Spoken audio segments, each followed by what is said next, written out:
യേശു പറഞ്ഞതാണ് ഈ മനുഷ്യനെ ആശ്വസിപ്പിക്കാനുള്ള ഏറ്റവും നല്ല മാർഗം. അത് നമ്മളെയും സഹായിക്കും. എന്താണ് യേശു പറഞ്ഞത്? നീ കുളി കഴിഞ്ഞവനാണ്, എൻ്റെ പാദം മാത്രം കഴിയാൻ മതി. ഇത്രയും അവനിൽ തന്നെ മതിപ്പ് കുറവ് അനുഭവിക്കാനായിട്ട് നീ നിന്റെ ജീവിതത്തെ വിട്ടുകൊടുക്കണ്ട. അവൻ തൻ്റെ മകനെ നമുക്ക് നൽകി. എന്തുകൊണ്ടാണ്? അത്രമേൽ ഭൂമിയെ സ്നേഹിച്ചതുകൊണ്ട്. മനുഷ്യന്റെ മതിപ്പിനെ കുറിച്ചാണ് പറയാൻ ആഗ്രഹിക്കുന്നത്. വാക്കുകൊണ്ട് മനുഷ്യനെ ഗുണപ്പെടുത്തുമ്പോൾ മനുഷ്യർ പറയുന്ന വചനത്തിന്റെ പേരാണ് ആശീർവാദം.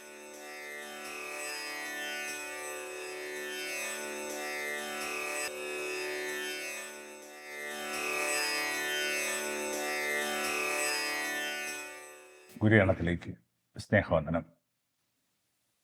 ആദ്യകാല ഫ്രാൻസിസ്കൻ സന്യാസ ജീവിത രീതിയെയും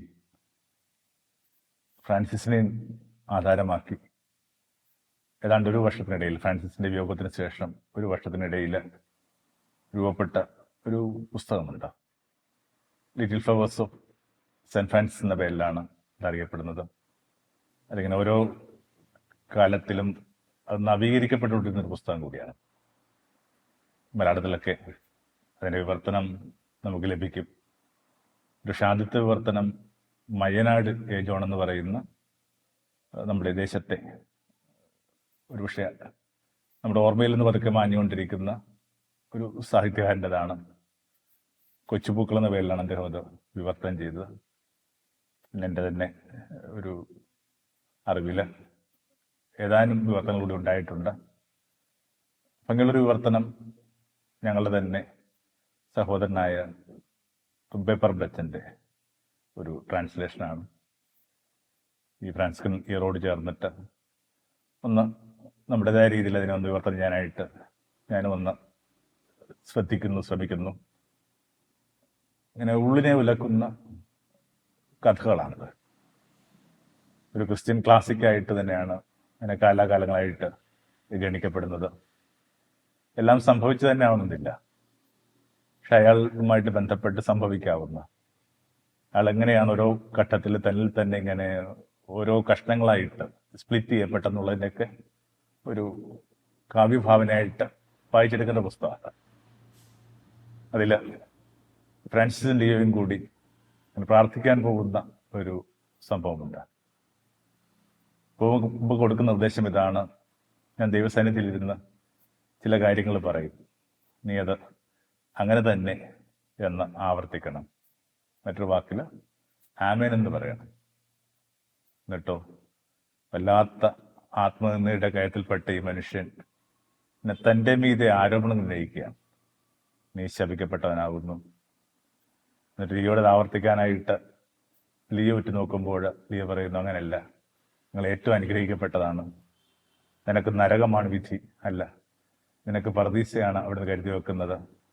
അങ്ങനെ എന്തൊക്കെയാണ് ഫ്രാൻസിസ് തന്നെ നിന്ദിക്കാനായിട്ട് കണ്ടെത്തിയത്, അതൊന്നും ആവർത്തിക്കാതെ ഈ മനുഷ്യൻ ഫ്രാൻസിസിനെ ആശീർവദിക്കുക.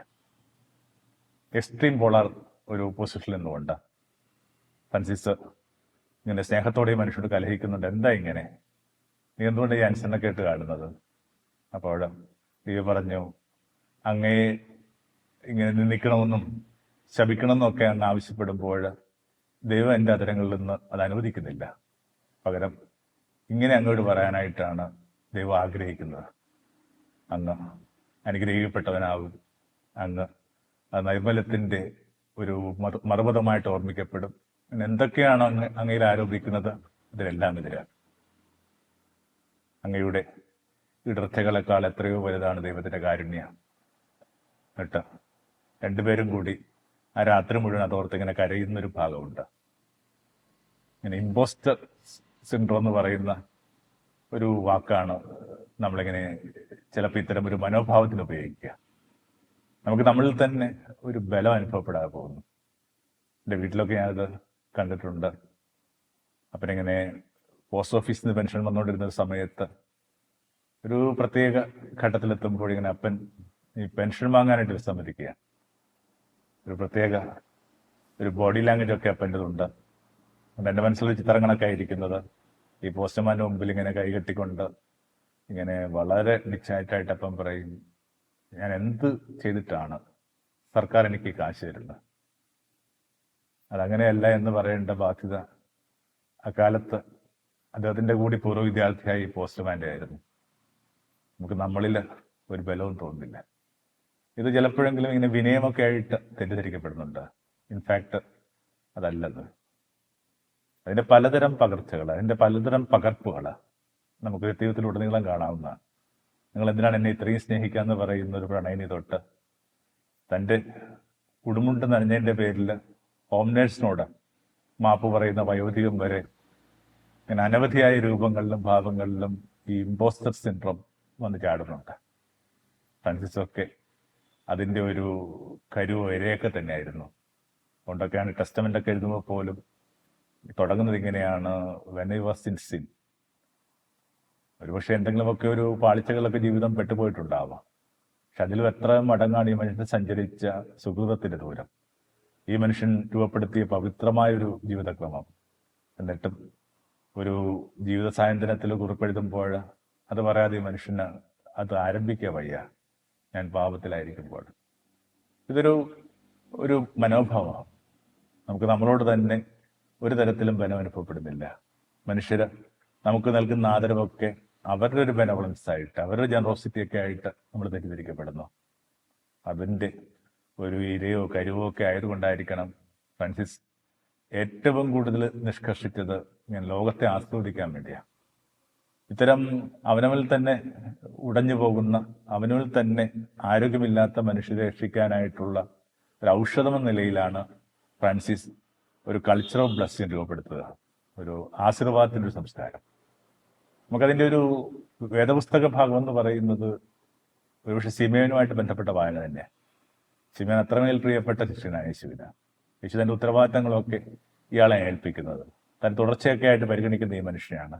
പക്ഷെ അതൊന്നും ഈ മനുഷ്യനെ ഇങ്ങനെ പലപ്പോഴും ഈ മനുഷ്യനെ സമാധാനത്തിലാക്കുന്നില്ല. അയാളുടെ ജീവിതകഥ തന്നെ ആരംഭിക്കുന്നത് നമുക്ക് മനസ്സിലാവുന്ന രീതിയിൽ സുവിശേഷത്തിലെ മനുഷ്യൻ്റെ ജീവിതകഥ ആരംഭിക്കുന്നത് ഈ തീരത്തിലേക്ക് യേശു വരുമ്പോൾ, യേശു ഇങ്ങനെ ഒരു മിശിഹായാണെന്നോ യേശു തിരഞ്ഞെടുക്കപ്പെട്ടവനാണെന്നൊക്കെ ധാരണ ഉണ്ടായ നിമിഷം, അത്ര നേരം വലിയ ആത്മവിശ്വാസത്തിൽ നിന്നിരുന്ന ഈ മനുഷ്യൻ ഇങ്ങനെ അവൻ്റെ കാൽക്കൽ വീണിട്ട് പറയുകയാണ്, ഈ തീരം വിട്ടു പോകും, ഇത് പാപികളുടെ തീരോ. അങ്ങനെയാണ് അയാളുടെ കഥ ആരംഭിക്കുന്നത്. അവസാനിക്കുമ്പോഴാവട്ടെ ഇങ്ങനെ പാദശാലനം നടക്കാൻ പോവുകയാണ്. അതെന്താണ് ഇതിനെക്കുറിച്ച് അയാൾക്ക് കാര്യമായ ധാരണയില്ല. പിന്നെ അയാൾക്ക് പിടുത്തം കിട്ടുന്നുണ്ട് ആ ഒരു യേശുവിൻ്റെ ഒരൊറ്റ സ്റ്റേറ്റ്മെന്റിലൂടെ, ഞാൻ നിന്റെ പാദം കഴിയില്ലെങ്കിൽ നിനക്ക് ഈ വിരുദിനകത്ത് പങ്കാളിത്തം ഉണ്ടാവില്ല. ഒരു ഇന്നസെൻസിലേക്കുള്ള ക്ഷണം, നിഷ്കളങ്കതയിലേക്കുള്ള ക്ഷണമൊക്കെ ആയിട്ട് അത് അയാൾക്ക് വെളിപ്പെട്ട് കിട്ടിയപ്പോൾ അയാൾക്ക് തോന്നി, അങ്ങനെയാണെങ്കിൽ കാലല്ല കഴിയേണ്ടത്. കാല് അഴുക്കുപിള്ളാന്ന ഇടമാണ്. ഒരാളുടെ ശരീരത്തിൽ ആദ്യം അഴുക്കുപിള്ളുന്ന കാലിനകത്താണ്. പക്ഷെ തൻ്റെ കാര്യത്തിൽ ഈ കാല് കഴുകിയിട്ട് കാര്യമില്ല. തന്നെ അടിമുടി പൊടി പറ്റിയ ഒരാളാണ്. അപ്പൊ അതുകൊണ്ടാണ് ഈ മനുഷ്യൻ ഇങ്ങനെ നിലവിളിക്കുന്നത്. ആദ്യം യേശു അയാളെ കണ്ടപ്പോൾ പറഞ്ഞ അതേ സ്റ്റേറ്റ്മെന്റ് തന്നെ കുറെ കൂടി ഇങ്ങനെ ഗ്രാവിറ്റി, ഇത്രയും കാലം ആ കരുണയും അത് സഞ്ചരിച്ചിട്ടും അയാളെ ഇങ്ങനെ കീഴ്പ്പെടുത്തുകയാണ്. അയാളിങ്ങനെ ആണ് പ്രാർത്ഥിക്കുന്നത്, ഇങ്ങനെയാണ് പക്ഷെ നിലവിളിക്കുന്നത്, നിന്റെ കാലല്ല കഴുകേണ്ടത്, നിന്നെ കുളിപ്പിക്കുക. അടിമുടി ശുദ്ധി ആവശ്യമുള്ള ഒരാളാണ് ഞാൻ. യേശു പറഞ്ഞതാണ് ഈ മനുഷ്യനെ ആശ്വസിപ്പിക്കാനുള്ള ഏറ്റവും നല്ല മാർഗം. അത് നമ്മളെയും സഹായിക്കും. എന്താണ് യേശു പറഞ്ഞത്? നീ കുളി കഴിഞ്ഞവനാണ്, നിന്റെ പാദം മാത്രം കഴുകിയാൽ മതി.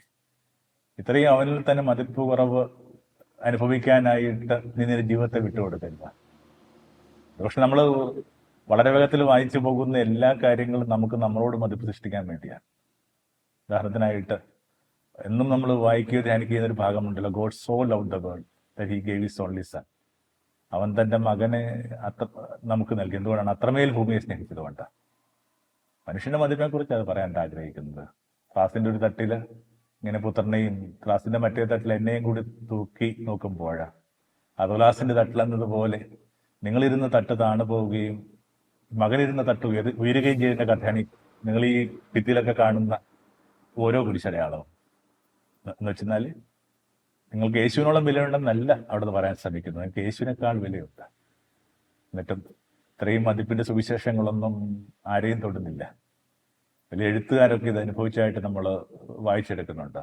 കാഫ്കയൊക്കെ മരിക്കുമ്പോൾ പറയുന്ന അവസാനത്തെ ഒരു സന്ദേശം, കൈമാറുന്ന അവസാനത്തെ ദൂത് ഇങ്ങനെയാണ്, ഇങ്ങനെ മുഴുവൻ താൻ എഴുതി വെച്ചതെല്ലാം ഇങ്ങനെ കത്തിച്ച് കളയാനാണ് പറയാം. മാക്സ് ബ്രോഡ് എന്ന് പറയുന്ന അദ്ദേഹത്തിന്റെ സ്നേഹിതൻ അത് പാലിക്കാത്തതുകൊണ്ടാണ് നമുക്കിപ്പോൾ കാഫ്കയെ പിടുത്തം കിട്ടുന്നത്.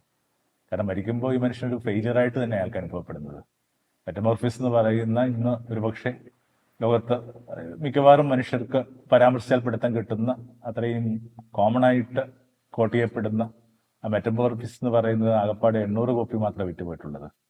ഒരു പ്രണയബന്ധം ഇങ്ങനെ അടിമുടി ഇങ്ങനെ അയാളെ ഉലച്ചുകൊണ്ട് വളർന്നുകൊണ്ട് അയാളുടെ ജീവിതത്തിൽ നിന്ന് ഇറങ്ങിപ്പോയി.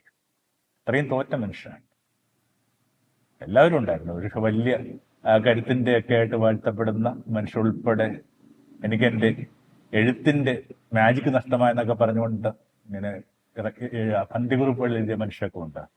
വിർജിന വോൾഫിനെ കണക്ക് തുടങ്ങിയവര് ഓരോ കുറിപ്പെഴുതിയതിനു ശേഷം, ഒരു കൃതി പോലുമല്ല, കുറിപ്പെഴുതിന് ശേഷം ഈ വലിയ നിരാശയിലേക്ക് വഴുതിപ്പോയി. ഏതെങ്കിലുമൊക്കെ തരത്തിൽ ജീവിതത്തെ സർഗാത്മകമായിട്ട് നേരിടേണ്ട മനുഷ്യര് എപ്പോഴെങ്കിലുമൊക്കെ അനുഭവിക്കുന്ന ഒരു വികാരമാണ് ഈ ആത്മീയമെന്ന് പറയുന്നത്. ഈ അവനവന് മീതെയുള്ള ഒരു സംശയം, സോക്കോൾ ഇമ്പോസ്റ്റർ സിൻഡ്രോം എന്ന് പറയുന്നത്. അപ്പം അതിന് നമ്മൾ അവിടെ നിന്നാണ് കരികിൽ തിരുവന്ന് തെന്നി മാറിയത്. അതിനുള്ള ഏറ്റവും നല്ല പ്രതിവിധി എന്ന് പറയുന്നത് ഈ മനുഷ്യരെ ആശീർവദിക്കാൻ പഠിക്കുക എന്നുള്ള ഒരു പുതിയൊരു കൾച്ചർ ഓഫ് ബ്ലെസ്സിങ് ആരംഭിക്കുക. അപ്പോൾ അതിന് ഫ്രാൻസിസ് ഇങ്ങനെ വേദപുസ്തകത്തിൽ നിന്ന് ഇങ്ങനെ കൃത്യമായിട്ട് കണ്ടെത്തിയെടുക്കുന്നുണ്ട്. കാരണം വേദപുസ്തകം ആരംഭിക്കുന്നത് തന്നെ ഇങ്ങനെ ദൈവം മനുഷ്യനെ ബ്ലെസ് ചെയ്തുകൊണ്ടാണ്. മനുഷ്യനെ സൃഷ്ടിച്ചു, ആൻഡ് ഹി ബ്ലെസ്ഡ് ദം. ഏറ്റവും കൂടുതൽ ആവർത്തിക്കപ്പെടുന്ന വാക്കുകൾ ഒന്നാണെന്ന് പറയുന്നത് ഹി ബ്ലെസ്ഡ് ദം. അവസാനിക്കുന്ന ഇങ്ങനെയാണ്, ഇങ്ങനെ ഉന്നതങ്ങളിലേക്ക് യേശു വാനമേഘങ്ങളിലേക്ക് മാഞ്ഞു പോകുമ്പോഴേക്കും അതിന് തൊട്ട് മുമ്പായിട്ട് ചെയ്യുന്ന കാര്യം ഇതാണ്, അവൻ അപ്പോസ്തലന്മാരെ ആശീർവദിച്ചു.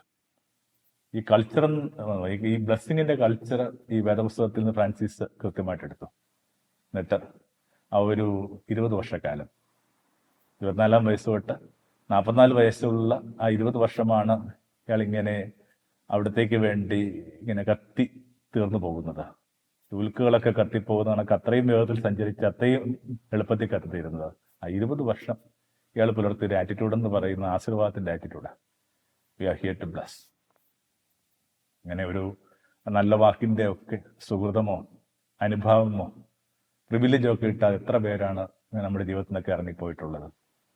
ഓൾറെഡി തങ്ങളിൽ തന്നെ വിലവില്ലാത്ത മനുഷ്യരെ ഇങ്ങനെ റിസ്റ്റോർ ചെയ്യാനായിട്ട്, അവരെ ഫോർട്ടിഫൈ ചെയ്യാനായിട്ട് നമ്മൾ എന്ത് മെഷേഴ്സാണ് എടുത്തിട്ടുള്ളത്. ഇപ്പോൾ ഒരു വീടിനകത്തൊക്കെ നിങ്ങൾ ഭക്ഷണം കഴിക്കാൻ പോകുമ്പോൾ ഒരു ഇറങ്ങി വരുമ്പോൾ വീട്ടിൽ നിന്ന് പുറത്തേക്ക് ഇറങ്ങുമ്പോഴേക്കും നിങ്ങൾ നിശ്ചയമായിട്ടും ആ വീടിൻ്റെ സ്ത്രീക്ക് ഒരു നന്ദി പറയാന്നൊക്കെ ഉള്ളത് വളരെ സർവ്വസാധാരണമായ രീതിയാണ്. പക്ഷെ അപ്പോഴും നിങ്ങൾ ഓർക്കണം, ജീവിതത്തിൽ ഉടനീളം നിങ്ങൾക്ക് ഏറ്റവും നല്ല ഭക്ഷണം വിളമ്പിയ, ഏറ്റവും കൃത്യമായിട്ട് എല്ലാ ഇഷ്ടങ്ങളും നോക്കി ഏറ്റവും ദീർഘകാലം ഭക്ഷണം വിളമ്പിയ ആ ഒരു സ്ത്രീ ഒരു പക്ഷേ നിങ്ങളൊരു നല്ല വാക്കുകൾക്ക് ആ ജീവിതത്തിൽ ഇറങ്ങിപ്പോയിട്ടുണ്ടാവും. നിങ്ങളുടെ അമ്മയായിരിക്കും. നമ്മൾ പാലിക്കാതെ പോകുന്ന ഒരു സംഭവമാണ് ഈ ബ്ലെസ്സിങ് എന്ന് പറയുന്നത്. അപ്പോൾ ഫ്രാൻസിസ് ഈ ബ്ലെസ്സിങ് എന്ന് പറഞ്ഞൊരു കാര്യത്തെ ഗൗരവമായിട്ട് എടുക്കാനായിട്ട് നമ്മളെ ഓർമ്മിപ്പിക്കുന്നുണ്ട്. ഒരു തവിട്ടുപാത മുന്നോട്ട് തെളിയുകയാണ്. ഈ വർഷം ഫ്രാൻസിസിന്റെ വർഷമാണെന്നൊക്കെ പറയുമ്പോൾ അങ്ങനെ അനവധി പാതകൾ യേശുവിലേക്കുണ്ട്.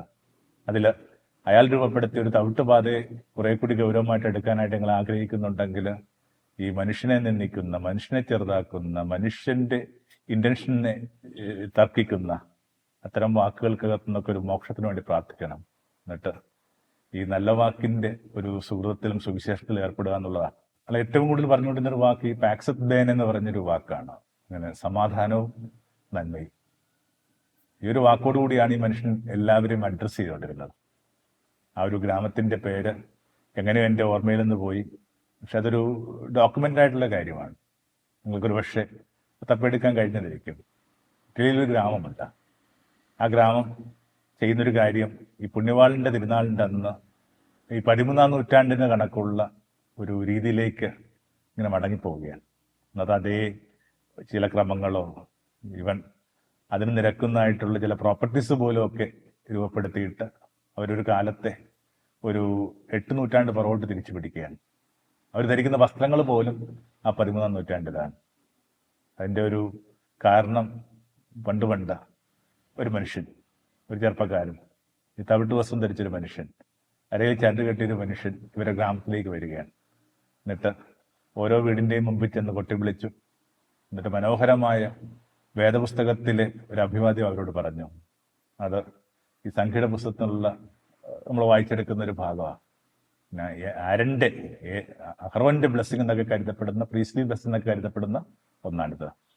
അങ്ങനെയാണ് അതിനെ പലപ്പോഴും നമ്മൾ വായിച്ചെടുക്കുന്നത്. അങ്ങനെ പ്രീസ്ലി ബ്ലെസ്സിങ് എന്നാണ് പറയുന്നത്. ഒരു ജനത യാത്ര പോകാൻ പോവുകയാണ്. ആ യാത്രയ്ക്ക് മുമ്പായിട്ട് അവർ ബ്ലെസ് ചെയ്യുമ്പോഴേക്കും സംഖ്യയുടെ പുസ്തകത്തിൽ നമ്മളിങ്ങനെ വായിച്ച് കേൾക്കും, അവിടുന്ന് നിങ്ങളുടെ മീതെ മുഖം തിരിക്കട്ടെ എന്നാണ് പറയുന്നത്. അവിടെ നിങ്ങൾക്ക് കരുണ തരട്ടെ, അവിടെ നിങ്ങളെ സംരക്ഷിക്കട്ടെ, അവിടുത്തെ മുഖത്തിലേക്ക് നോക്കി നിങ്ങൾക്ക് പ്രകാശം ഉണ്ടാകട്ടെ എന്ന് പറയുന്ന ഒരു പോർഷൻ. ഇത് അതേ വേദഭാഗം ഈ മനുഷ്യൻ ഇങ്ങനെ ഓരോ വീടിൻ്റെയും ഉമ്മറത്ത് എന്നിട്ട് വായിച്ച് പറയുക, ഉമ്മറത്ത് എന്നിട്ട് ഇങ്ങനെ ഉരുവിടുക. ഈ മനുഷ്യൻ അക്കാലത്തെ രീതി അനുസരിച്ചിട്ട് ഒരു തോൽച്ചർമ്മത്തിൽ എഴുതി വെച്ചിട്ട് കൂടിയുണ്ട്.